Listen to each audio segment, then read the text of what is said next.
ভাই সেই ওয়েদার বাইরে, চল দুধ চা খেয়ে আসি। ভাই যে লোকটা গরুর দুধ বের করার আবিষ্কার করছে, ও তখন গরুর সাথে কি করার ট্রাই করতেছিল?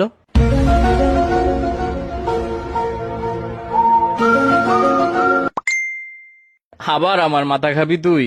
ভাই সবাই বের হ, মাসুদ মামার টঙে আয়। না ভাই, ওইখানে অনেক মশা। ধুর।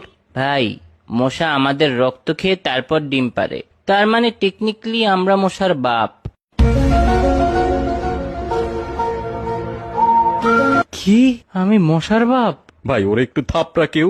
আচ্ছা দোস্ত, ধর আমি নিজেকে নিজে থাপ্পড় দিয়ে অনেক ব্যথা পাইলাম, তার মানে কি আমি অনেক স্ট্রং নাকি অনেক উইক? তুই ভাই যাই হস না কেন, অফ যা তো, ঘুমা গিয়া যা। ঘুমিয়ে স্বপ্ন দেখাটা মেইনলি একটা ফ্রি মুভি দেখার মতো, যেটার অ্যাক্টর ডিরেক্টর সব আমি নিজেই। ভাই তোর মাথায় কি কোনো নর্মাল কথা আসে না কখনো? ওরে থেরাপিস্ট দেখাইতে হবে ভাই। ভাই ভেবে দেখছস, ব্রেন নিজের নামটা নিজেই ইনভেন্ট করছে, আবার নিজেই নিজেকে স্টাডি করে। মেবি আল্লাহ তোর ব্রেনটা বানানোর সময় একটু বেশি এফোর্ট দিয়ে দিছে ভাই। তোর না পরীক্ষা, পড়তে বস গিয়া, প্র্যাকটিস কর যা। ভাই কথায় আছে প্র্যাকটিস মেক্স এভরিওয়ান পারফেক্ট, আবার এটাও কথায় আছে নোবডি ইজ পারফেক্ট। তাহলে প্র্যাকটিস করে লাভটা কি?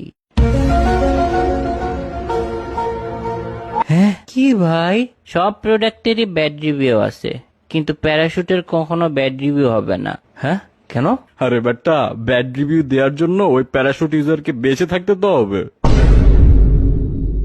ভেবে দেখ, আয়না কিন্তু কখনো ভাঙে না, ওইটা 2 গুণ 3 গুণ করে আরো বাড়ে। আসলেই তো ভাই। আচ্ছা, আমরা মাটিতে থেকে যেমন বাতাস এয়ার দেখতে পারি না, তেমন কি মাছরাও পানি দেখতে পারে না?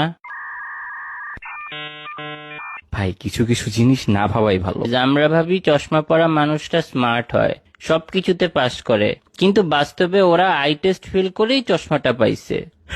এইটা ট্রু কথা লল। টেকনিক্যালি প্রতিটা রেস্টুরেন্ট ক্ষুধার্ত মানুষের জন্য একটা হসপিটাল, খাওয়া ছাড়া বাঁচবে না।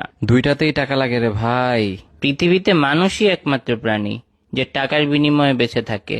আর পৃথিবীতে তুই একমাত্র মানুষ যার এগুলা মাথায় আসে।